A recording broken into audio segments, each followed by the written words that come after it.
What's up, everybody, and welcome back to the Virzi Effect Podcast Show. My name is Paul Virzi, and you guys are listening to episode 499, and this is take number 2. Okay, I'm going to be honest with you guys. I did this episode yesterday. Okay, and you know what? I had Novocaine in my mouth. I was a mess. I went to the dentist. I'll get into all that. And I just felt like the podcast was not up to par. I felt like you guys deserve better. I had just gotten back. I tried to get like 1 day of rest and do a good podcast for you guys, for my Virzi Effect fans, the loyal listeners, the new listeners. And I was like, you know what?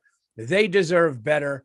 I'm not going to be half fucked up with Novocaine and literally just coming from a root canal. So I am doing this again. Hope everybody is doing well. I'll get right into the show. A lot of stuff to talk about. Just traveled to Los Angeles, traveled to Austin. So I'll be talking about all of that stuff. Amazing positive feedback from you guys, which I truly appreciate. Want to start off the show by saying thank you guys so much to the new listeners, new subscribers, obviously the OGs who've been listening from day one. Guys, please like and subscribe, rate and review the Virzi Effect. The Virzi Effect has now grown in the last 6 weeks 4 times the size since moving to Zoom and to my YouTube channel. Please subscribe to that. Continue to. We're putting out more stand-up clips this week. We're putting out more podcast clips. So the the Paul Virzi YouTube channel is growing. The Virzi Effect is growing. Please subscribe to the Anything Better podcast with me and Bill Burr. Thank you guys for the kind words on the last episode with our buddy Joe Bartnick, who killed it. We had a great time. A new one of those coming out this week. So a lot of stuff, but I do want to thank you guys. And please, like I said, rate, review, and spread the word because the show is growing, and I really, really appreciate it. So yesterday, I wake up, and I when I was in California and Austin, I kind of felt something on my tooth. You ever like have your tongue feel your tooth and you're like, something's not right. It's either a crack or a filling broke from a long time ago. I felt something wrong with my tongue on my tooth. So I go in there and I set an appointment. Guy goes, come in at 10:30. He knew who I was. Come in at 10:30. Great. I go in there at 10:30 and dentist comes in. He goes, it sounds like maybe like a filling broke. We'll see. Let's take some pictures and see what's going on. They take pictures, and sure enough, he comes in and goes, oh, no, you need a root canal right now. So I basically got an impromptu fucking root canal. I get to the dentist at 10:30 in the morning, thinking I'll be out of there before noon. Easy. I don't get out of there till 1 o'clock, and I got a fucking 2-hour root canal. All right. Not how you want to spend an early weekday. Waking up, you just got home from the road. You want to hang out, be with your family, relax, unwind, come down a little bit, and then you're laying in a chair. But guys, it gets worse. Not only do I have to lay in a chair, okay, in the dentist's office, I got to make sure that my sound is right here. Okay. Do we have the mics on? Yeah, we're good. Not only do I have to get a root canal, but the dentist's assistant, nice woman, and I really don't want to be rude or disrespectful. She was older, definitely, I would say close to 70, and the dentist and her were not vibing. She was dropping shit. He would say things like, I need the light. I need the light. I need the light. Oh, can you get this? Can you get this? Like repeating himself. Then she would like get like either like a temporary tooth, dropped it. I mean, it was fucked up. And I'm laying there with my mouth open. And I'm just like I'm laying there with my mouth open. And I'm hearing the tension. And at one point, I just hear her go, I'm doing my best. And then I hear him go, you're really not concentrating today. And they're fucking, while this is happening, I got tubes down my fucking mouth. They're drilling. There's all kinds of debris flying everywhere. They got some mesh thing over my face. I mean, it's a mess. And to the dentist's credit, he stayed cool, but this lady was like not listening, taking really long. He'd go like, I need a so-and-so. He would mumble something. I need a so-and-so. And I got to give him credit, man. He's a great dentist too. He's an African dude. And he's really always quick and efficient, but he was saying things to her like, yeah, I need a so-and-so. Like, I don't know the dental terminology. And then he would just wait and I would be waiting. And she would like look and go, no, that's not it. No, that's not it. He goes, I need a medium size. No, that's not it. No, that's not it. It was fucked. Like, it's like, lady, God love you, but you may have to, hang up your dentist assistant jacket. It might be time. It might be time. I mean, it's just like, she's like the Joe Biden, where it's like, look, man, like it's, everybody knows this is a problem. And relax, guys. I'm not political, but Joe Biden, I say it in my act, I don't care. I'm not going to hide it. If this upsets you, I don't care if you voted for Joe Biden. I don't care if you voted for Donald Trump. I don't care. I'm not political. Okay. The truth is, I didn't vote for either Joe Biden or Donald Trump. All right. I am not a political guy. I do not care. I raise my kids. I mind my business and I think logically. But if you don't think Joe Biden is fucked up, I mean, dude, the last thing I saw when he just completely froze up, man, my grandmother had dementia and it's kind of sad to watch what's going on. But I'm not saying this dental assistant was like that, but it was fucked up getting a root canal and having the dentist and this nice old lady not on the same page, where you're just sitting there. My jaw's locking up. They're like, how you doing? I'm like, drooling and shit, changing my bib. I got blood and drool everywhere. It was not how I wanted the day to start.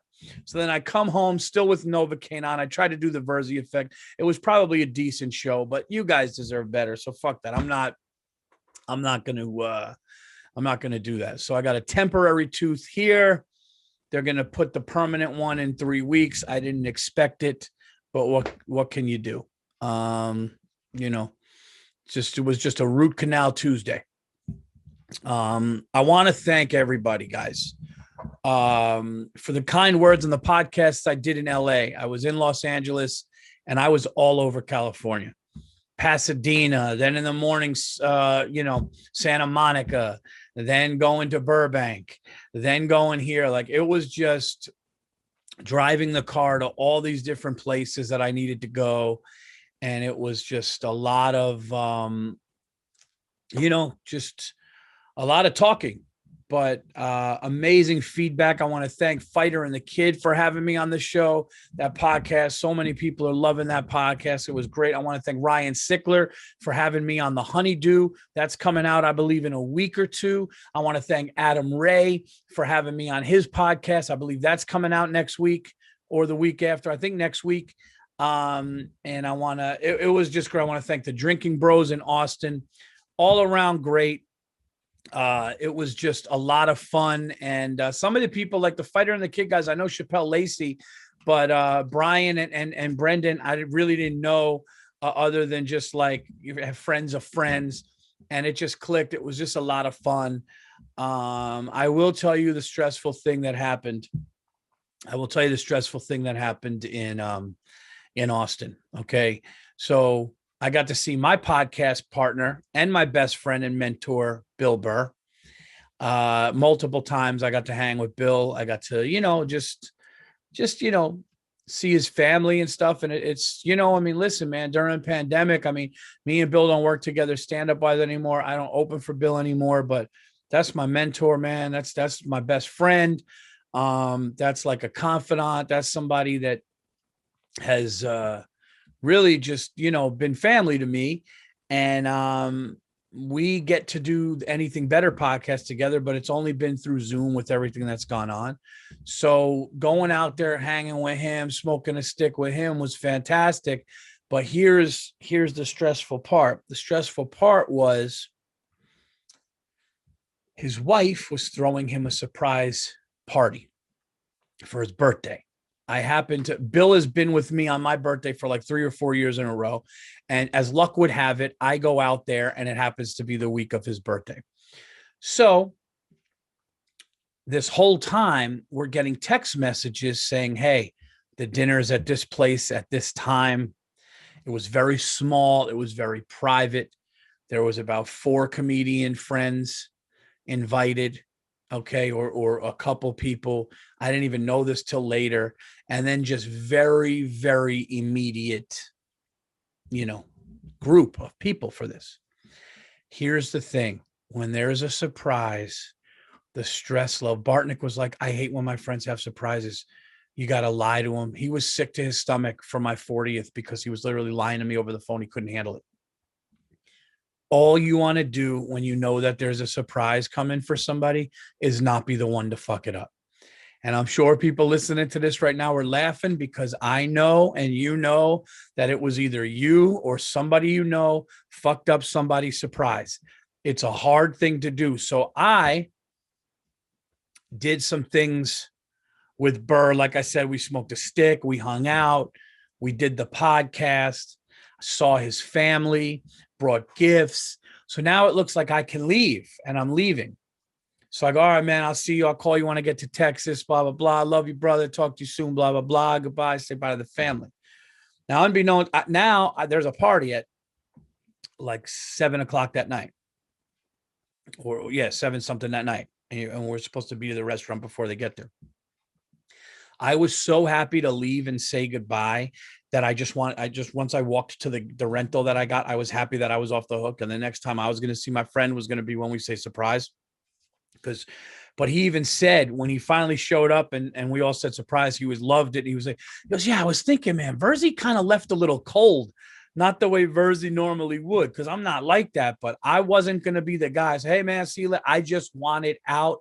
I didn't want to be the one to slip and say, see you tonight. I just wanted out, because you don't want to be the one to fuck that up. You don't want to be the one to slip. You don't even want to be the one to where what's even worse is if you slip and they play stupid because they don't want you to feel bad. Okay. And then the whole time you're going, I wonder if I screwed it up, and I wonder if they knew. Now I'm going to say something on here, and I hope certain people aren't listening, but somebody threw a surprise for me once, and I kind of knew. I saw people kind of come into my house. And I drove around a little bit, and I waited for them to settle in my house. And then they all said surprise. I knew it was coming, but I didn't want to make anybody feel bad. I didn't want to make the people that showed up late feel bad. So they knew it was coming. But I knew it was coming, but I was like, oh, this is great. I was surprised. But you just never want to be in that situation. Why wouldn't I be getting text messages during this right now? So anyways, I want to thank everybody who came out to the Vulcan Gas Company in Austin, Texas. Now, it's a rock venue. I did not know what to expect. It's a place where they do raves and concerts, and Lord knows the amount of drugs, the amount of shit shows, the amount of fucking ODs that have happened in this fucking place. Lord knows. But I also know that my fans came out. I only did 2 shows, one show at 7:30 Friday, one show at 7:30 Saturday. And the crowds were amazing. They were my fans. It was so cool. They were fans of my stand-up. They were podcast listeners. It was amazing. So thank you. There were people that drove from different parts of Texas just to see me. They drove hours in the car. Thank you guys so much. I cannot thank you enough. That said, I saw some of the fucking lowest, most disgusting people I have ever seen in my fucking life in Austin, Texas. Okay. The amount of homeless that harassed me, the fucking streets and alleyways that smelled like fucking made me want to throw up. Listen, I am not shitting on the comedy scene there, because the comedy scene there is great. And from what I saw, the fans of comedy, all that stuff is great. But I would be lying if I said I'm glad my family wasn't with me. I felt unsafe, not to mention it was biker week. So not only am I fucking exhausted when I land from LA, but then I go right from there to do the Drinking Bros podcast. Hold on, I got to put this fucking thing in because this is going to fucking die and that's going to ruin things. So let me make sure I get this in. There we go. So I land from LA to Austin at 2:30. I got to go do Drinking Bros at 3:30 in Austin. By the time I get to my hotel, I got a 7:30 show. I just want to relax for a couple hours, and it's bike week. And there's a line of Harley Davidson fucking bandana wearing, leather vested bikers. There was like some preppy dad and his son to try to like go up and ask a question, like see the cut the line. And this little biker dude was, whoa, whoa, whoa, the line's back there. It was like some gangster shit.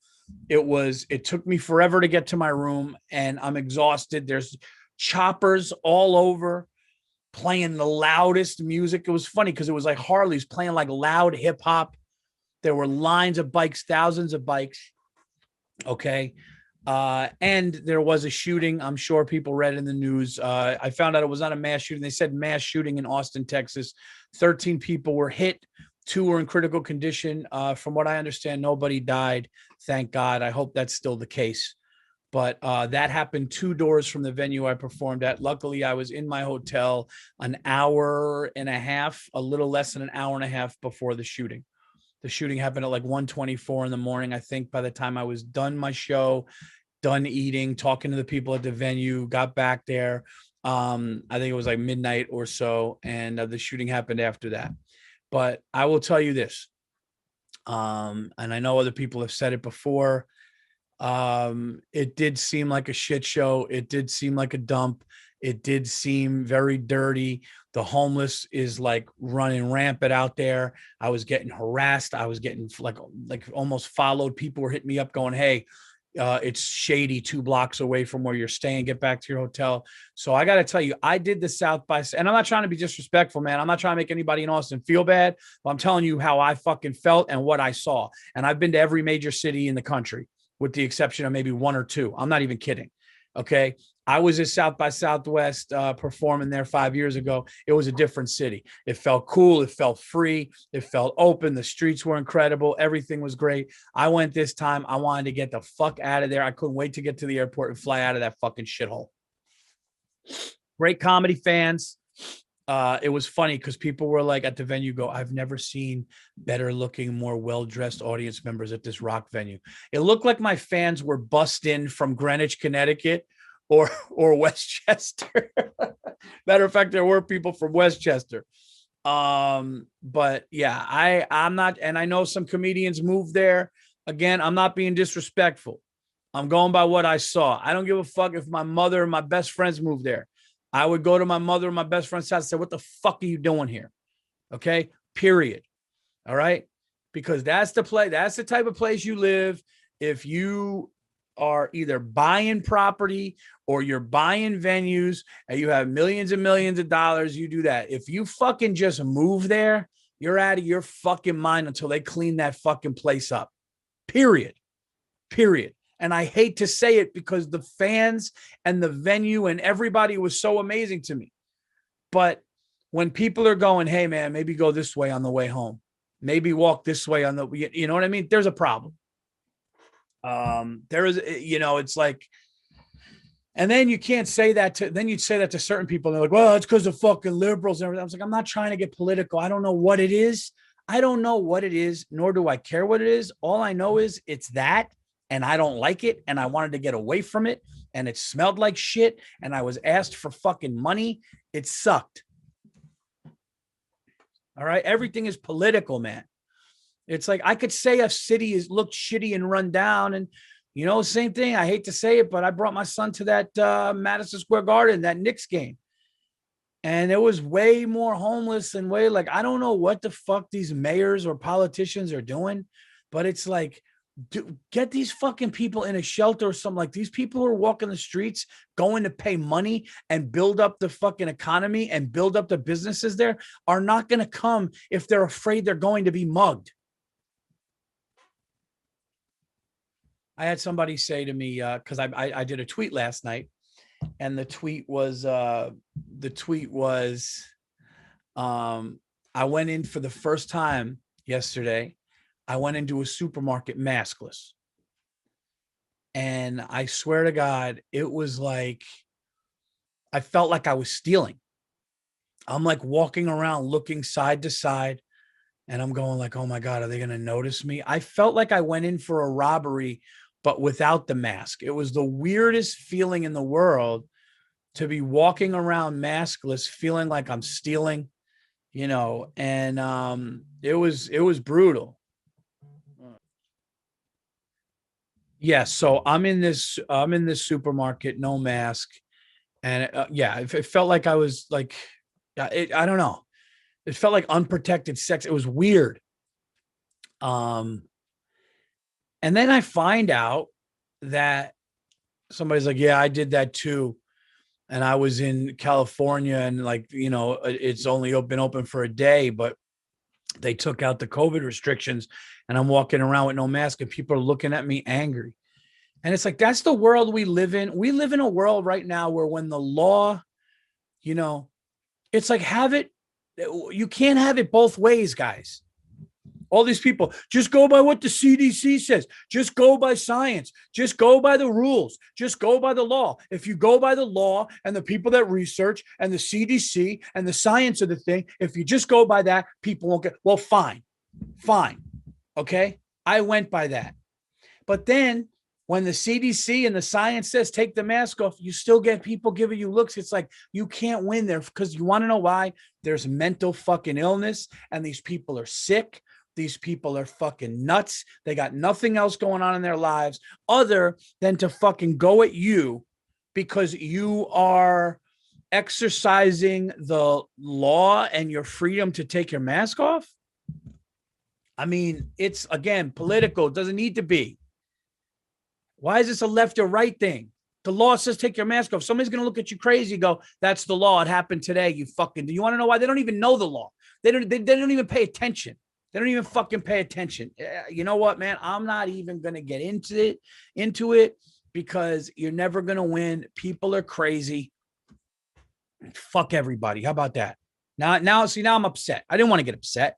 Having a nice time. Root Canal was yesterday. Novocaine was yesterday. I'm good right now. And I'm trying to have a good time. And then all of a sudden I find out that somebody is walking around without a mask legally. Okay. And they're getting dirty looks and they're getting shit on. It's these people are sick and they should be fucking shipped to another country. Seriously. If you don't know the law and you're going to fucking go at other civilians and citizens, law abiding citizens, and not know what's going on and be fucking aggressive to them, you should fucking, what's the penalty for you? It's okay. It's just okay. Because why? Fucking unbelievable, man. But yeah, so anyway, there was a shooting in Austin, a couple doors down, and it was not a mass shooting. Basically, it was two guys had a beef. This is what I heard from people. There was two guys had a beef, and one guy just pulled out and just started shooting. And I don't know if the other guy started running. The guy just kept shooting, but he ended up hitting 13 people. Not gonna lie, that's a bad shot. I mean, how do you pull out a gun on somebody and fucking hit 13 other people? Unless he just like had it and like the guy ran into a crowd and the guy just started shooting into the crowd. I don't fucking know, but like, and again, I don't know if that's true. I don't know if this was a mass shooting, but I was told the next day when I went to work, which I was scared to go. No, it was more of a dispute these guys had or whatever. And I wanted to see the UFC fights the next night. And my kids are like, please tell daddy not to go to a bar. It was kind of cute, but at the same time, like, man, I want to see these fights. So shout out to Robert Dean, the chief editor of Big Laugh Comedy. And yeah, he was like, you want to see the fights? He's like, I'll take you to a calm place. We went to the east side of Austin, and we went to this bar, which was like, it had like actors at, like, I literally saw actors I knew. And it was calm. It was, we had a table. It was like a kitchen bar, but it wasn't like, there's nothing worse than going to a UFC event where it's meatheads who think they're UFC fighters. These guys, they start doing the chants. They start chest bumping each other while the guy's walking towards the octagon, like they're doing something.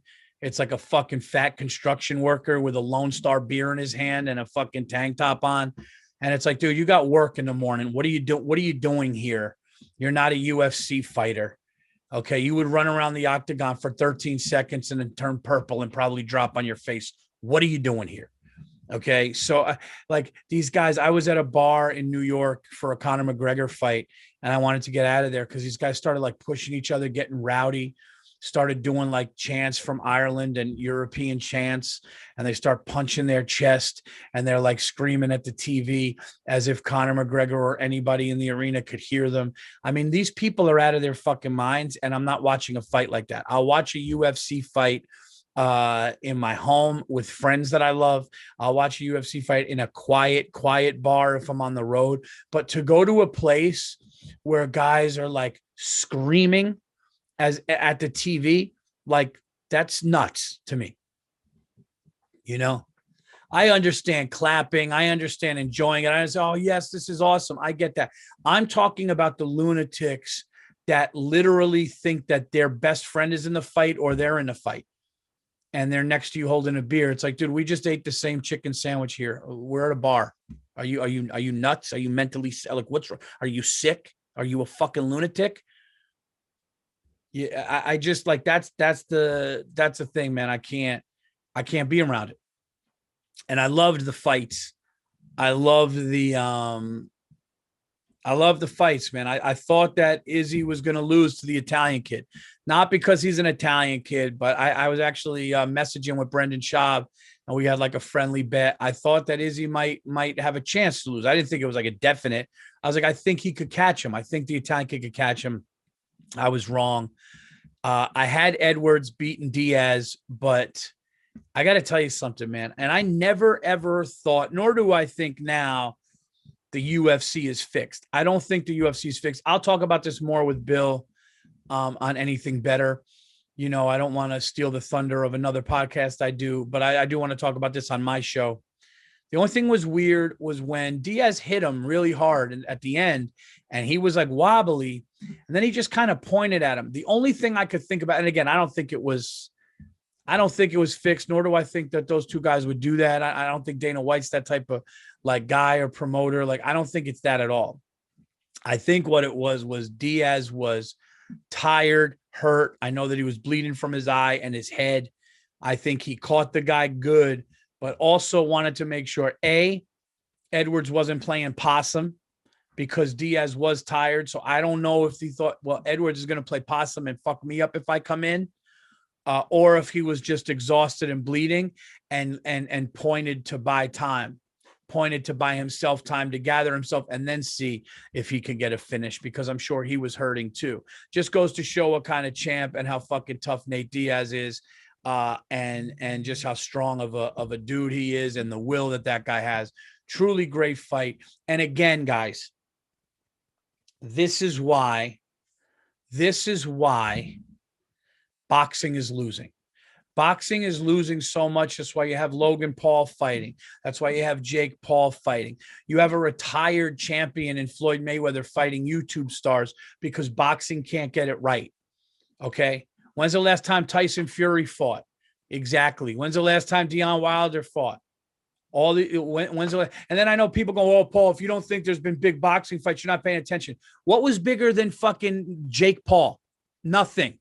So to you boxing nerds, and I love boxing. I was boxing first over UFC. Okay. Until boxing just stopped. But the regular boxing fan doesn't get excited for boxing on ESPN on Friday night. The UFC fans get a main event once a month and a good card every Saturday. That's what the UFC is doing. So boxing needs to figure it out, man, because boxing is a great thing. Boxing is such a great sport, but you don't have anybody doing it good. You don't have anybody doing it good. And I don't mean the boxers. I mean, you don't have it. It's not promoted right. It's not, the best guy's not fighting the best guy. Get the best middleweight fight on Saturday. And then a fucking month later, get the best fucking featherweight fighting and and turn it into, do with boxing what the UFC is doing. You can't fight once every 18 months and care. Where's Anthony Joshua been? Where are all these big fights that are supposed to happen? What's going on? So that's the problem with it. And that's why Logan Paul, Jake Paul, and those guys are capitalized on it, and good for them. You know, good for them. Fucking Miley Cyrus is going to fight Christina Aguilera in the next fucking 2 months, probably. And people are going to watch it. And people are going to go, well, you know what? I don't have a real fight to watch. So let me watch Miley Cyrus. Let me watch Hannah Montana. Fuck up the Genie in a Bottle. Christina Aguilera. I don't know. Christina Aguilera comes out looking like a genie. Fucking, you know? Christina, Genie in a Bottle, Aguilera. That's what it's coming to. It's actually getting to the point where that's like almost like in another world, you would be like, what's going on? But we're living in a world now where like you're going to start seeing TikTokers fighting. I mean, boxing's over. Boxing, and it sucks because there's amazing fighters out there. There's amazing boxers out there. And everybody turned their back on it to the UFC because they did it wrong. That's why. That's really, truly why. And where are we anyway? Where are we on time? Let's see. All right, guys. For everybody asking me about the Salt Lake City dates, I'm sorry about that. Salt Lake City got moved. Well, we're waiting to get the new date, but a lot of people have been reaching out to me about Salt Lake City, Wise Guys.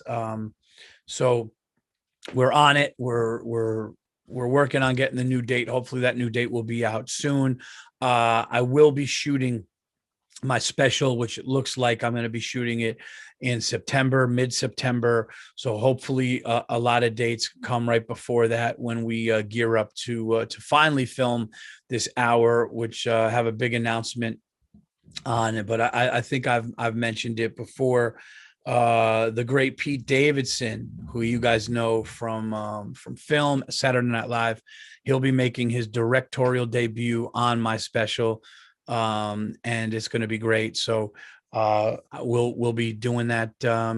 Hopefully, like I said, mid-September, and other dates will be coming on. So we're adding a ton of dates, which you could check on paulvirzi.com. and everything like that. Again, I really do appreciate and want to thank everybody that's come out to see me work on this hour. And I cannot wait to make the announcement on when and where it will be. We had to do it in a different way this year because of COVID and stuff. So I wanted to go far and do everything, but COVID restrictions and all kinds of things like that. But we'll explain when we make the announcement. But all dates leading up will be on paulvirzi.com. If you are in the Connecticut area, okay, I will be doing the Connecticut Comedy Festival at the Fairfield Community Theater, July 23rd. I will be there. Okay, that is the Fairfield Community Theater, July 23rd. Check me out. I believe the same weekend I'm there. Brett Ernst is there. Adam Ray, all these great comedians at this festival. So check me out there. That date and ticket link will be available on paulvirzi.com. And guys, tickets are going for my first theater show at the Wilbur, October 22nd in Boston, Massachusetts. I'm going to be in Mass. Dude, I'm excited to go to Boston, kid. It's going to be fucking wicked pissa. Fucking Virzi's going to be over there. And we're going to go to a fucking bar. Check me out at the Wilbur Theater, October 22nd, guys. Tickets are going. I cannot wait to be there. It should be right around the time we shoot the special. So I'm going to be nice and primed. And I cannot wait to go. Boston has been amazing to me. Boston's been amazing to my family. Boston saved my mother's life when she had cancer. My brother went to BU. The Dana-Farber Institute saved my mother's life when she was in stage 4 cancer. Okay, so I'm coming in there fucking hot to make those people laugh, to make those people happy. They deserve nothing less. Nothing like a New Englander coming up to you after a show going, kid, funny shit, kid. Yeah, look, I'm not trying to blow you. Don't get excited. I'm just saying, like they always have to preface it with, that's why I love it. That's why I love the people there. They're so emotionally like not there. Like they're so emotionally like not loved by someone in their family that they can't not. You were funny. Listen, my girlfriend doesn't want to blow you. I don't get it. I'm just saying, if the jokes were for, we enjoyed our time for the money.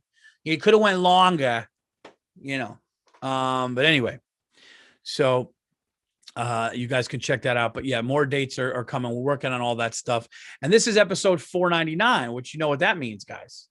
That means we got to do something special in a week for 500. 500 is next week.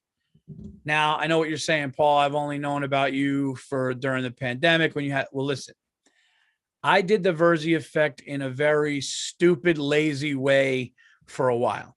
And I'm just being honest. If I have to be honest with myself, I was doing shows on the road. Then I would come back and just do audio, and I'd put it on like GarageBand, and I would upload it.